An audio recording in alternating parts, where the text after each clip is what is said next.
Hello everyone, मैं आपका अमन भैया आपके अपने YouTube channel bio and came में आपका स्वागत करता हूं। तो आज क्या पढ़ा दिया भैया? आज हम लोग थर्मल डिकम्पोजिशन के बचे हुए दो reaction, decomposition of ferrous sulphate and decomposition of lead nitrate पढ़ेंगे। लेकिन उससे पहले फिर से वही क्विक रिवीजन। तो क्विक रिवीजन में सबसे पहले हम लोग देखेंगे डिकम्पोजिशन रिएक्शन। डिकम्पोजिशन रिएक्शन वो रिएक्शन होता है जिसमें एक सब्सटेंस ब्रेक डाउन हो जाता है उसका दो या दो से अधिक सिंपलर सब्सटेंस में, जब उसमें हम हीट एनर्जी देते हैं, लाइट एनर्जी देते हैं या इलेक्ट्रिसिटी देते हैं।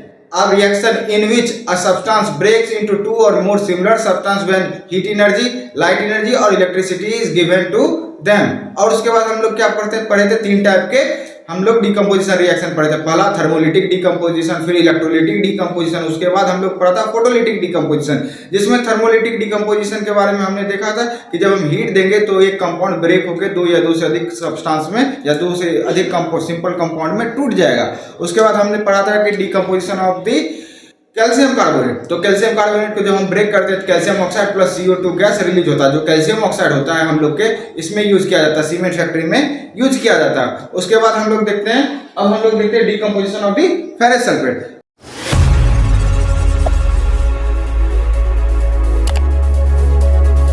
चलिए अब हम लोग देखते हैं decomposition of the ferrous sulphate. जो हमारा फेरस सल्फेट होता है वो एक क्रिस्टल के फॉर्म में रहता है। वो क्रिस्टल किस कलर का रहता है? वो क्रिस्टल ग्रीन कलर का रहता है। अब वो क्या होता है कि उस क्रिस्टल में थोड़े थोड़े वाटर मॉलिक्यूल्स पाए जाते हैं। जब हम इसे हीट करते हैं तो क्या होता है, वो वाटर मॉलिक्यूल वाटर वेपर में कन्वर्ट हो जाता है और किस कलर का बन जाता है? तो व्हाइट कलर का बन जाता है। अगर हम फिर से उसे फर्दर हीट करते हैं तो वो बन जाता है फेरिक ऑक्साइड में, SO2 में और SO3 में। तो चलिए इसके बारे में पहले लिखते हैं, उसके बाद समझते हैं। तो लिखते हैं हम लोग,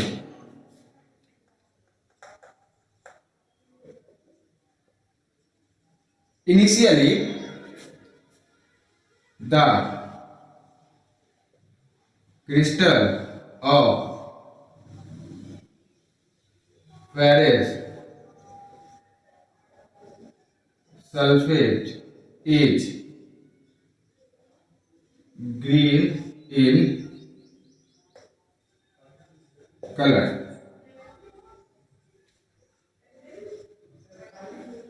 when we heat them they lose water vapor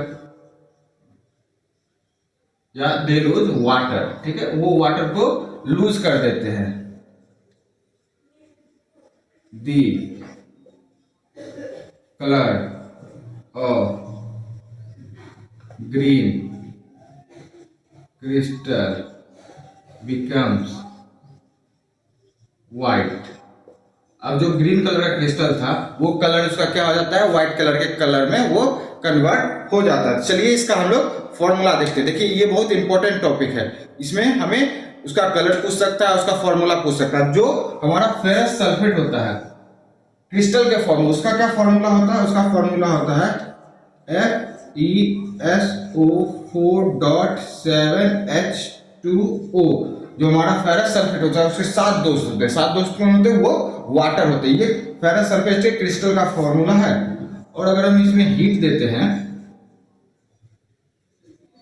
ये नॉर्मल फेरस सल्फेट में कन्वर्ट हो जाता है, FeSO4।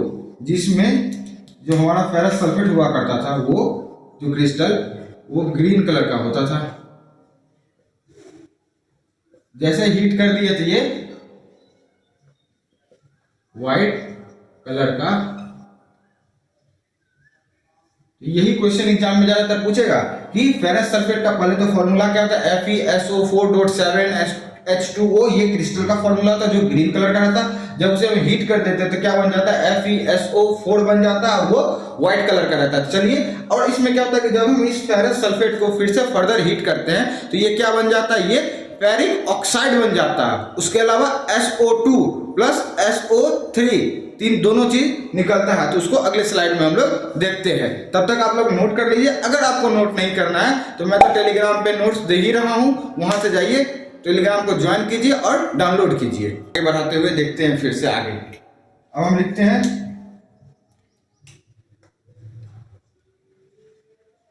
when we further heat the ferrous sulfate, it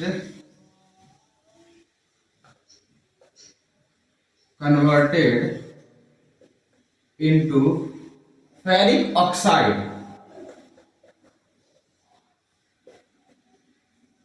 ये किस में कन्वर्ट हो जाता है? फेरिक ऑक्साइड में कन्वर्ट हो जाता है। SO2 sulphur dioxide and SO3 also releases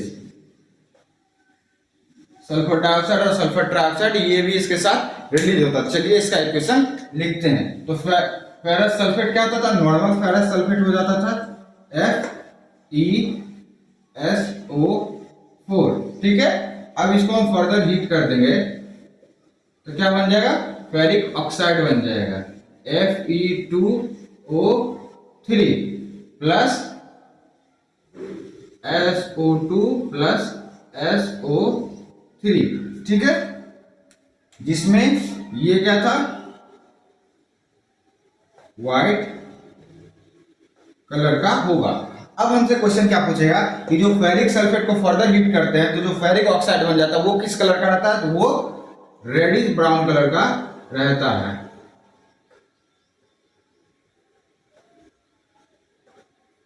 उसके अलावा ये जो हमारा SO2 है और SO3 है, सल्फर डाइऑक्साइड और सल्फर ट्राइऑक्साइड है, ये क्या होता है?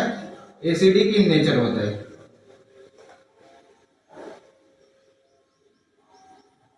ठीक है, इसका एक पॉइंट ये हो गया, ये एसिडिक इन नेचर होता है। दूसरा act as a air pollutant, air pollutant के रूप में ये एक्ट करता है। और when the reaction was happening, जब रिएक्शन हो रहा होता है तो smell of burning,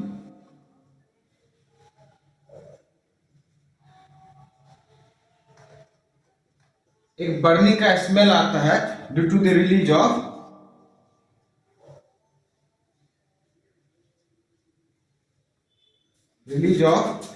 SO2 and SO3, ठीक है। अब उसके बाद हम लोग देखते हैं सबसे पहला क्वेश्चन क्या क्या आ सकता है। क्वेश्चन ये आएगा जो हमारा इनिशियल फेरस सल्फेट का क्रिस्टल होता है वो किस कलर का होता है? ग्रीन कलर का। जब उसे हम हीट कर देते हैं तो फेरस नॉर्मल फेरस सल्फेट बन जाता है, वो व्हाइट कलर का होता है। अब उस फेरस सल्फेट को हम फर्दर हीट करते हैं तो क्या बन जाता है? फेरिक ऑक्साइड बन जाता है। मैंने बताया था फेरस +2 में रहता है और फेरिक +3 में रहता है, तो ये क्या था? फेरिक ऑक्साइड बन जाता है। जो फेरिक ऑक्साइड ग्रीन कलर का सॉरी रेडिश ब्राउन कलर का रहता है। उसके अलावा क्या निकलता है? SO2 निकलता है और SO3 निकलता है, जो क्या रहता है? एसिडिक इन नेचर रहता है। जो हमारा एसिड रेन होता है उसमें भी SO2 और SO3 पाया जाता है। उसके अलावा ये SO2 और SO3 के किसमें काम होता है? Act as a air pollutant का काम आता है। और जब ये रिएक्शन होता है तो एक बर्निंग का स्मेल महसूस होता है। किसके लिए? किसके कारण? क्योंकि उसमें से SO2 और SO3 रिलीज होता है। तो अब हम देखते हैं लीड नाइट्रेट का डिकम्पोजिशन। चलिए नेक्स्ट स्लाइड में चलिए देखते हैं हम लोग decomposition of the lead nitrate. Lead nitrate का डिकम्पोजिशन कैसे होता है? तो जो लीड नाइट्रेट रहता है किसी बुक में दिया रहता है वो कलरलेस रहता है और किसी बुक में दिया रहता है वो व्हाइट कलर का रहता है। जब हम उसको हीट कर देते हैं तो वो या तो लीड ऑक्साइड में टूटता है तो लीड ऑक्साइड में ही, लेकिन किसी किसी बुक में लीड ऑक्साइड लिखा हुआ रहता है, किसी किसी बुक में लीड मोनोऑक्साइड लिखा हुआ रहता है। उसके साथ नाइट्रोजन डाइऑक्साइड गैस निकलता है जो ब्राउन कलर का फ्यूम्स देता है। उसके अलावा ऑक्सीजन गैस रिलीज होता है। तो चलिए देखते हैं उसके बारे में कैसे कैसे होता है। When we heat lead nitrate, it breaks into lead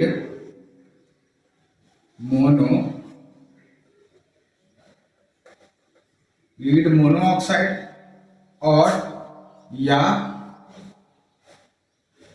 lead oxide, ठीक है, NO2 nitrogen dioxide and oxygen gas is also release. साथ साथ क्या होता है, हमारा ऑक्सीजन गैस भी रिलीज होता है।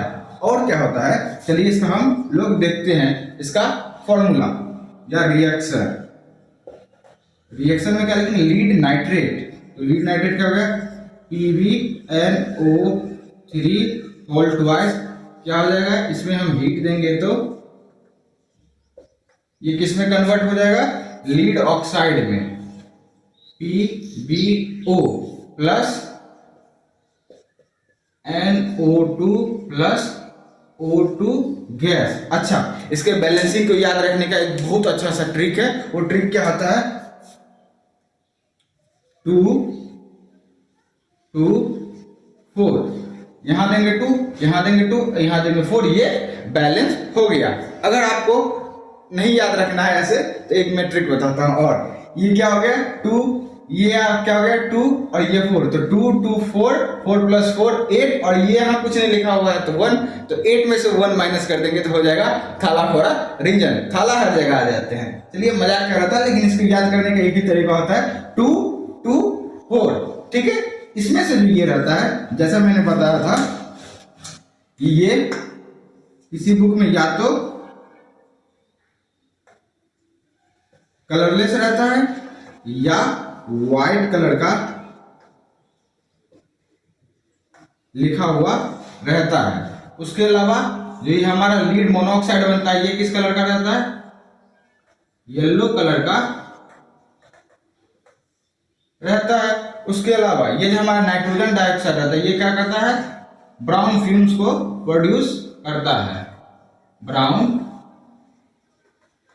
फ्यूम्स को प्रोड्यूस करता है। तब बुझलिए ना सब लोग कि हम बतलिए अहाँ सब की याद रखे थे, यह याद रखे थे कि जो हमारा लीड नाइट्रेट होता है वो किस कलर का रहता है, या तो कलरलेस रहता है या तो व्हाइट कलर का रहता है। और जो बनता है क्या, लीड मोनोऑक्साइड बोल दे या लीड ऑक्साइड बोल दे, तो वो येलो कलर का बनता है। उसके अलावा नाइट्रोजन डाइऑक्साइड गैस निकलता है जो किस कलर का रहता है, ब्राउन फ्यूम्स कलर का रहता है या ब्राउन फ्यूम्स प्रोड्यूस करता है। उसके अलावा ऑक्सीजन गैस प्रोड्यूस होता है। और क्या आएगा, इसकी बैलेंसिंग, मतलब इसका ये याद रखना, ये सॉरी बैलेंसिंग को याद रखना, कैसे 2 2 4 करके हम लोग इसकी बैलेंसिंग को याद रख सकते हैं। तब आज के कार्यक्रम यह समाप्त करे छी। तो अगर हमरा अर्थ से कुछ भी, अगर आपको मेरे लिए कुछ भी सजेशन है, कुछ भी बातें हैं, जैसा कि मैंने बताया कि मैं इम्प्रूव कर रहा हूँ, धीरे धीरे मैं अपने आप में और ज़्यादा इम्प्रूव करने की कोशिश करूँगा। अगर मेरी पढ़ाई से आपको थोड़ी भी सेटिस्फैक्शन मिलती हो या आपको अच्छा लगता हो तो हमें लाइक शेयर एंड सब्सक्राइब करें, हमें सपोर्ट करें। तो मिलते हैं नेक्स्ट वीडियो में। Thank you.